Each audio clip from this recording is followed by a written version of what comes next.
Ron Brown with Tech for Senior. Hewie and I and all the staff at Tech for Senior would like to wish you a happy holiday.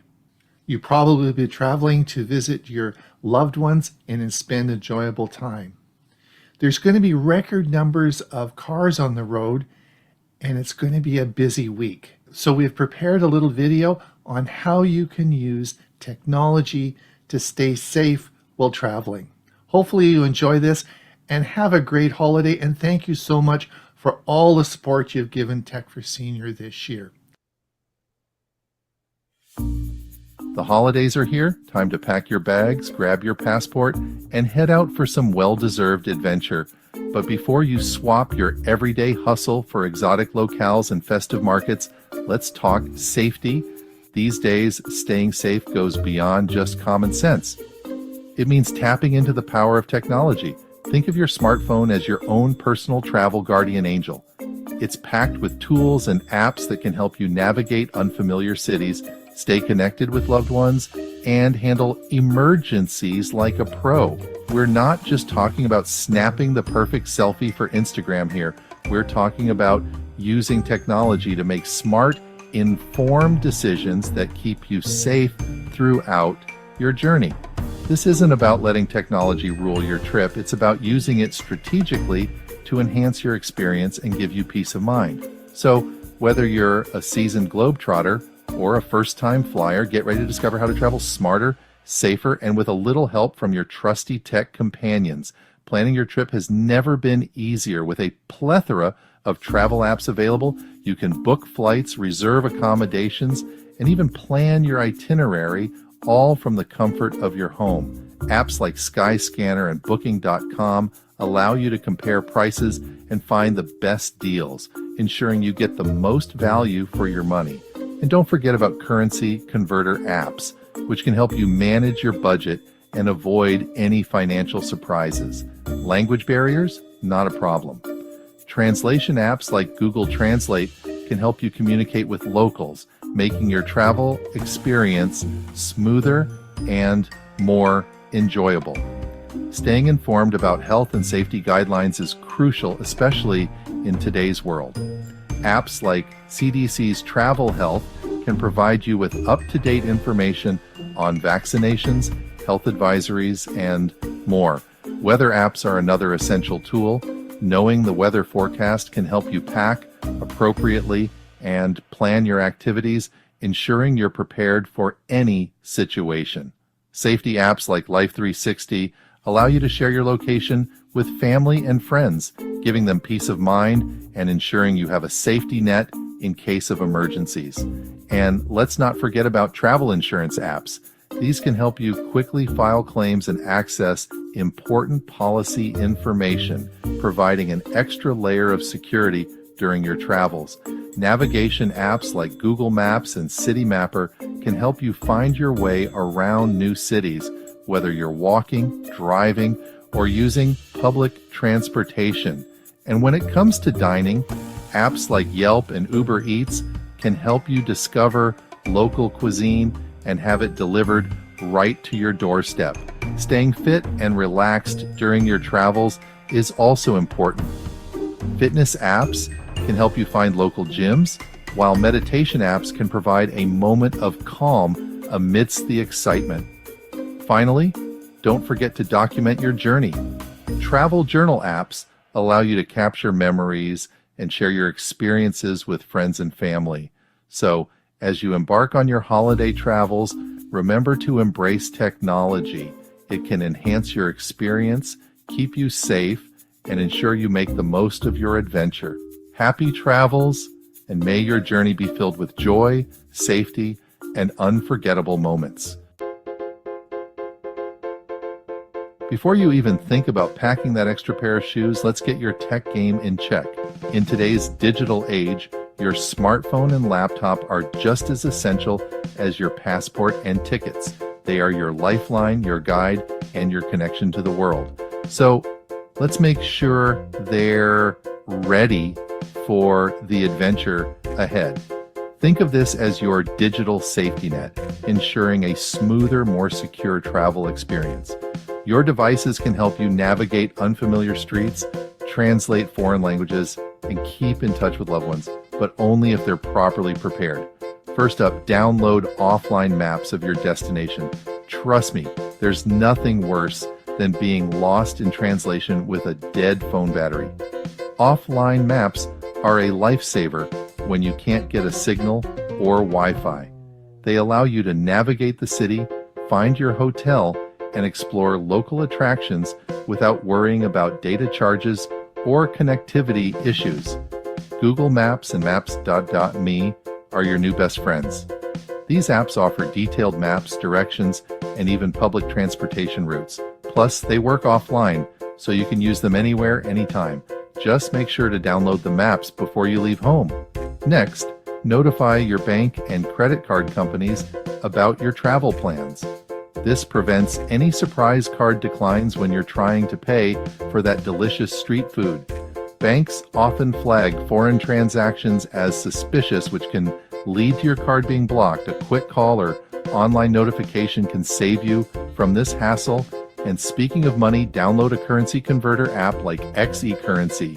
No more mental math gymnastics while browsing those souvenir stalls. These apps provide real-time exchange rates, helping you understand the true cost of items in your home currency. This way, you can budget better and avoid overspending. Now, let's talk about staying connected. International roaming charges can be a real buzzkill. They can quickly add up, leaving you with a hefty bill at the end of your trip. But don't worry, there are ways to stay connected without breaking the bank. Consider getting a local SIM card at your destination or using a portable Wi-Fi hotspot.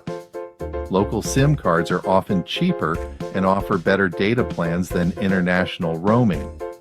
Portable Wi-Fi hotspots, on the other hand, allow you to connect multiple devices to the internet, making them perfect for group travel. And for those essential conversations back home, download a messaging app like WhatsApp or Signal. They use end-to-end encryption, keeping your conversations private and secure. These apps also allow you to make voice and video calls over the internet, saving you from expensive international call charges. Lastly, let's talk about digital security. Use a password manager to keep track of your passwords and enable two-factor authentication on your accounts. This adds an extra layer of security, protecting your personal information from hackers. Remember, a secure journey is a happy journey. Also, consider using a VPN when connecting to public Wi-Fi networks. Public Wi-Fi can be a hotspot for cyber criminals looking to steal your data. A VPN encrypts your internet connection, keeping your information safe and secure. With these tips, you're ready to embark on a secure and enjoyable journey. Safe travels. All right, you've landed. You're excited, but hold your horses before you wander off into the unknown. Remember those offline maps you downloaded? Now's the time to put them to use. Familiarize yourself with your surroundings, mark your hotel on the map, and pinpoint those must-visit attractions. Enable location services on your phone, but be mindful of which apps have access to your location. Share your real-time location with a trusted friend or family member back home. It's like having a digital travel buddy keeping tabs on your whereabouts. If you're using ride-hailing services like Uber or Lyft, always double-check the license plate and driver's information before hopping in. And when exploring new areas, be aware of your surroundings. Don't be that person with their face buried in their phone, oblivious to the world around them. Stay alert, stay aware, and enjoy the journey. Section 4.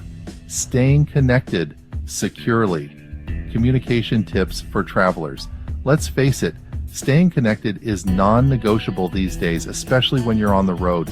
Whether you're traveling for business or leisure, staying in touch with family, friends, and colleagues is essential. But how do you ensure that your communication is both effective and secure? But before you connect to that free airport Wi-Fi, remember that not all networks are created equal. Free Wi-Fi networks, while convenient, can be a hotbed for cyber threats. It's crucial to understand the risks involved and take necessary precautions. Public Wi-Fi can be a breeding ground for hackers and scammers. These malicious actors often set up fake Wi-Fi hotspots to lure unsuspecting users. Once connected, they can easily intercept your data, including personal information, passwords, and even financial details. Avoid accessing sensitive information like bank accounts or credit card details while using public Wi-Fi. If you must check your bank account or make an online purchase, use your mobile data instead. It's a safer option compared to public Wi-Fi.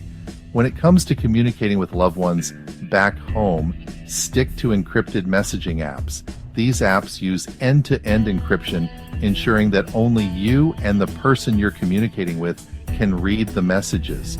WhatsApp, Signal, and Telegram are all great options. They offer robust security features and are widely used around the world. Make sure to enable two-factor authentication on these apps for an added layer of security.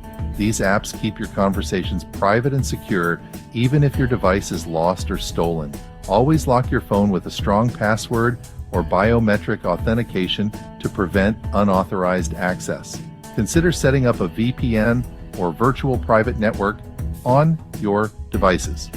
A VPN creates a secure tunnel for your internet traffic, making it difficult for anyone to intercept or tamper with your data.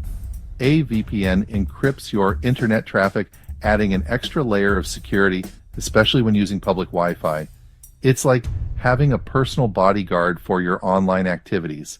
It's like giving your online activity a secret handshake that only you and the VPN server know.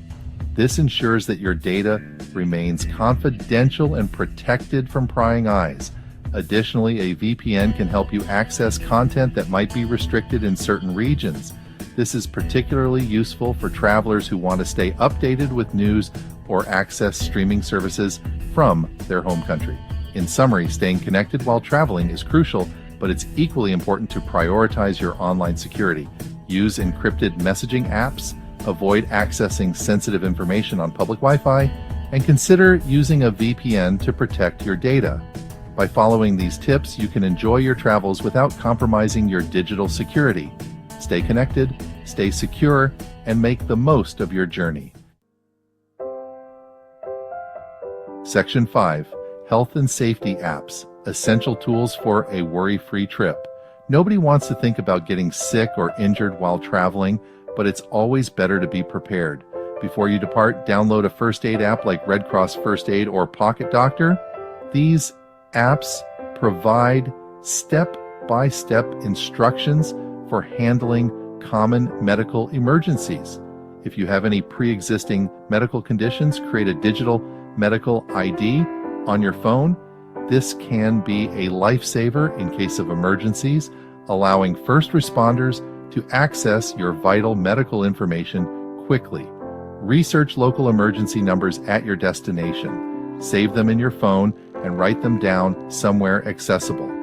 It's also a good idea to familiarize yourself with the location of hospitals or clinics near your accommodation. Freespoke, the unbiased search engine. Freespoke is a digital platform launched in 2022. It functions as a search engine and news aggregator. Freespoke aims to provide unbiased, uncensored, and private access to information. I'm Hewie Poplock. Privacy focus, anonymous searches, no data tracking, user protection, unbiased information. You'll see 3 indicators in a lot of the news articles. If it says left with a left arrow, it indicates left-leaning political bias in news articles. If you see the scale, it's in the middle. It represents balanced or neutral political stance in the content. And if it's got a right arrow, it signifies the right-leaning political bias is in the news story. Content accessibility, no suppression, wide range, open debate, kid-safe environment, secure online space, there's no adult content, and it's tracker free. Support for local businesses. It features American-made products, small business focus, and an economic impact. The founder's vision. Todd Ricketts is the co-founder of Freespoke and the co-owner of Chicago Cubs. It is available on iOS, Android, and on the web.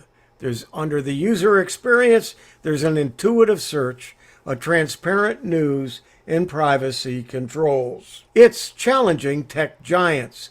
It's an alternative to Google, privacy-first approach, and diverse perspectives. The impact on information access, there's uncensored content, there's informed decision-making, and transparency in media. Let's take a look at Freespoke. When you go to freespoke.com, this is what you're going to see. There's news, shop, and elections. You can sign up. You can add Freespoke to Chrome. That's because I'm on Chrome. You can get premium, and there's a dark mode if you so desire.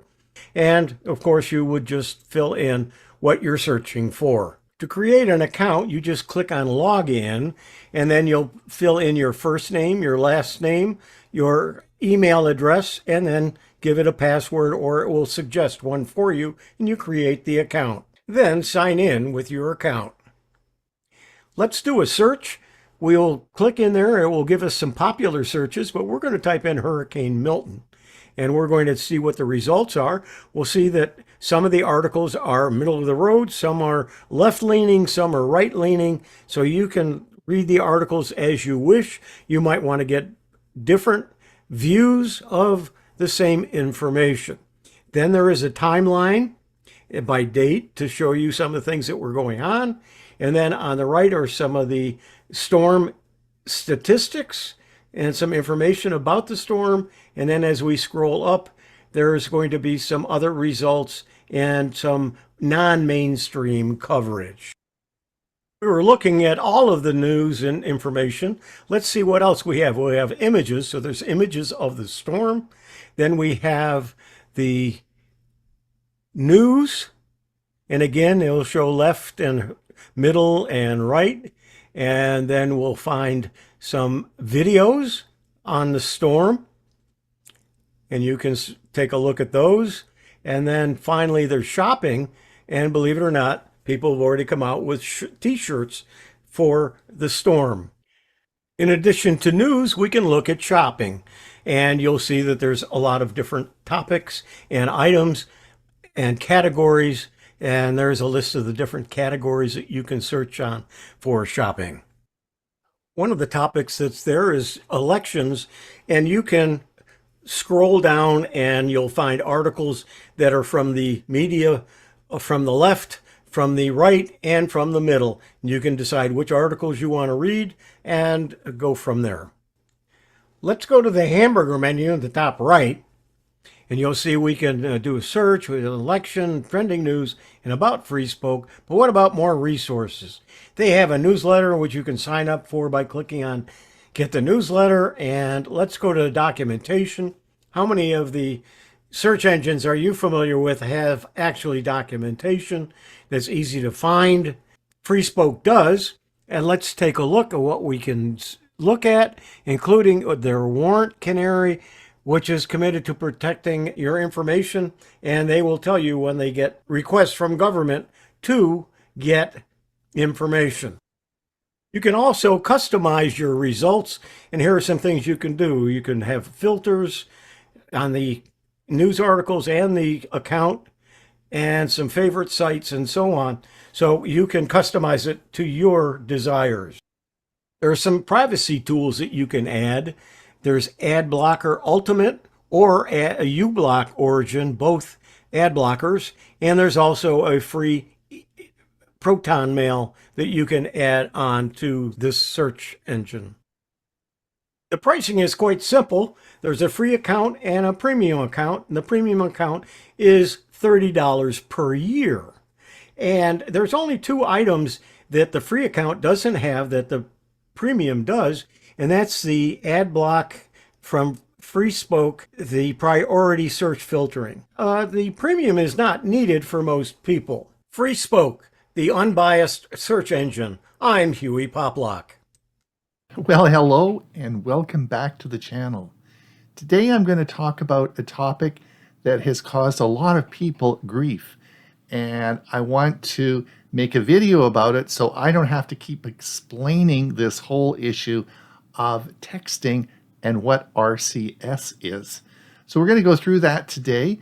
There are some very key points that I think will really help you. There's a couple of stumbling blocks that everybody makes, so I want to clarify that. I want to discuss what RCS, or Rich Communication Services, is, how you get it, how you set it up, and why that is so important for texting. And we're going to talk about that today. So thanks so much for coming, and hopefully this will be helpful. I'm Ron Brown with Tech for Senior, where we help seniors understand technology and help them with communication. I want to thank everyone for coming, and we sure appreciate that like and subscribe. I want to thank all those people that have donated over the last year to our coffee fund. It certainly helps our nonprofit group keep going. All right, when discussing texting, I always find it easier to go back to the very beginning, when cell phones first were released to the public in 1983. Let's go way back. Now, if you're a senior, you'll remember this. If you aren't a senior, well, you'll learn something. So if you go back to 1983, when cell phones were first released, as in this diagram you're seeing here, I put an old Nokia phone there, and you'll see that we have, of course, voice communication now, and we talk to a cell tower. This, of course, is done through a phone number. So yes, we did have cell phones, but this is 10 years before the internet. We didn't have email, we didn't have websites, there was no internet or anything like that when cell phones first came out. It was simply you picked the phone up and you didn't have it plugged into a landline, and you were able to make a phone call. This was wireless technology, and quite different than it is today. Now, the other thing that was very different about this was phone calls were expensive. In other words, you got paid, you got charged per phone call. No plans. We didn't have cell phone plans then. They just charged you the number of phone calls you made, multiplied it by how many you did in a month, and sent you a bill. So it was expensive. Now, over time, cell phone plans did exist, but that's later on. So in the early days, cell phones weren't as popular as the companies wanted them to be because of cost. So they came up with a unique idea that they would bring in a thing called texting, and of course was developed by the phone companies. Yes, the phone companies, the wireless company, developed this concept called texting, where you could actually text somebody a message, an SMS text that you could text through the telephone line, through your communication line, your phone number, and text someone a short message. And that's why they came up with SMS. Now, this was a great deal for the phone companies because, well, it was much cheaper than making a voice call. Well, it was much cheaper to the customers than making a voice call. They still charged for it. And the amount of bandwidth used up in the texting was so small, it was a good deal for the phone company. So they came up with the idea of texting, which really increased the number of people using this new communication type of machine, the cell phone. All right, so the key takeaway point I want you to remember is the fact that there was no internet. We had no WhatsApp or any text messaging. There was no email, no nothing. But the texting was done over your existing voice line. So you remember that. This is an important point. So now we move on, and of course, 10 years later, in 1993, the internet was created, released to the public, and of course, the rest is history. And then, of course, we developed social media, email, websites, and things all changed, which of course we have now.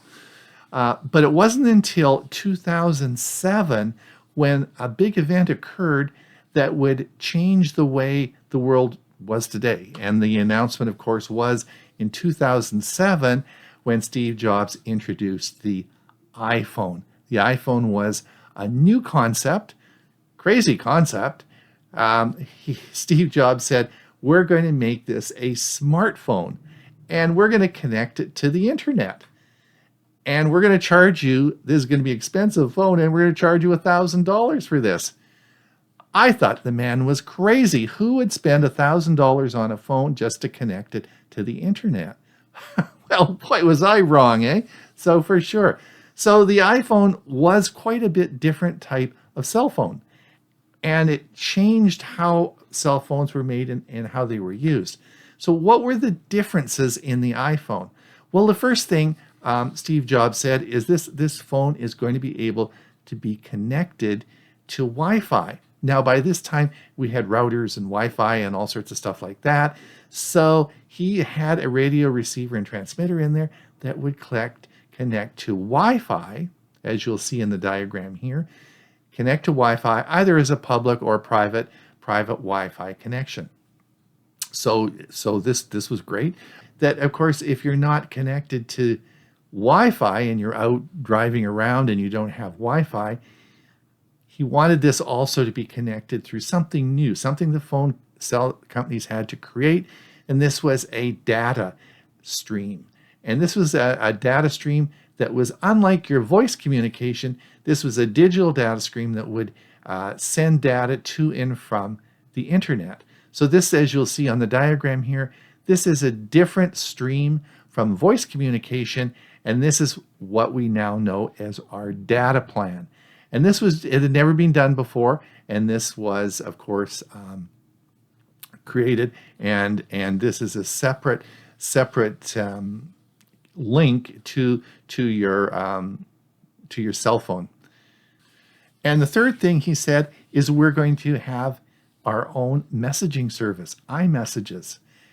But of course, that wasn't SMS. This is a different link that the cell phone companies had to create, and this was a link for iMessages. So the iPhone could communicate with other iPhones through iMessages. So we now had a new smartphone being developed. We were going to be able to connect through Wi-Fi. We're going to be connect through a data plan, and we're going to be able to send text messages through iMessage to other Apple devices. And that was what really changed the world and started the smartphone revolution that we have. So this is a key takeaway point that you need to understand.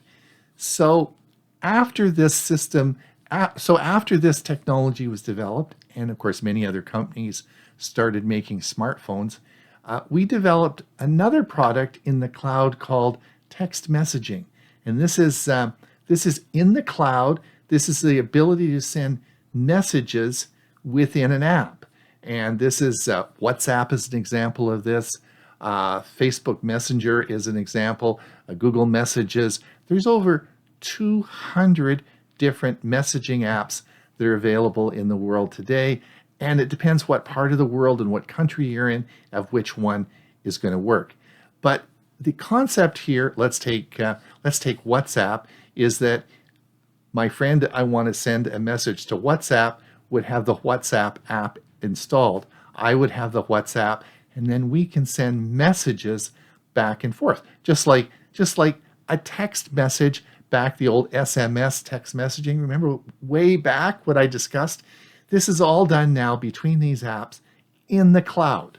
It has nothing to do with your cell phone provider or the old SMS texting or iMessages service that your cell phone companies run. This occurs in the cloud within these apps, and this is called text messaging. Now, why is this important? Why am I making a big deal about this? Well, there's good news and bad news. The good news is that, of course, it doesn't matter where you are in the world. It doesn't matter what phone you're using. These messaging services all work. Doesn't matter whether you're using an Apple device or an Android device. But it did back, remember, let's go back and look at this diagram. We have, of course, SMS text messaging, remember, and we have a separate service for iMessages. Two don't talk to each other. Rats! So that is a big problem. But within the messaging service, within the text messaging that is in this cloud, it doesn't matter. You can talk back and forth and go on and on about that. So why does that make a big difference? Well, this is the big factor here, and it has to do with two-factor authentication. In the process of getting that second factor sent to you, it's always sent through your cell phone line, the SMS or iMessages. You're going to be getting it through it back to your phone, because your phone is actually the second factor. In other words, it is your second factor because you're logged in either through a password or your facial ID or thumbprint, whatever it is your second factor. So it's not going to be sent over text messaging. So all that stuff you're doing with text messaging has nothing to do with two-factor authentication. So in our current new security standards, which we're encouraging everybody to use, two-factor authentication will not work with text messaging. All right, that's now the second takeaway, which is very interesting, is your phone number. This is exactly why when you travel, and when you're traveling to different parts of the world and different countries, we used to always teach, just buy a local SIM card, pop a local SIM card in, and you'll be good to go, and you can use one of the local plans of the country. But of course, now remember this, with your text messaging, it's no problem because you're going to be able to text message back and forth because it's not related to a phone number. But your two-factor authentication is. So if you go and you switch out that SIM card and you put a different SIM card in there with a different phone number, you will not be able to get your text messaging coming back to your phone to give you that second factor to get into your bank account or whatever when you're traveling. So you need to know that and be very careful with that, because it's you don't want to be heading off to Australia. You go to the bank in Australia and you can't get your second factor and you can't get your money. So be careful with that. That's a really big issue. You must know the difference between SMS texting messaging and what text messaging is in the cloud. So those are two different things based on two different technologies, okay? And finally, they got their act together over the last 2 or 3 years. And last year in 2003, Apple announced that they would participate in RCS services, and that should be implemented by most carriers. Now, I want to talk a little bit about what RCS is. Now, if you look at this diagram, we're going to go over specifically the different technologies RCS uses. RCS uses a combination of your data plan and Wi-Fi. It's not going back over the old SMS system.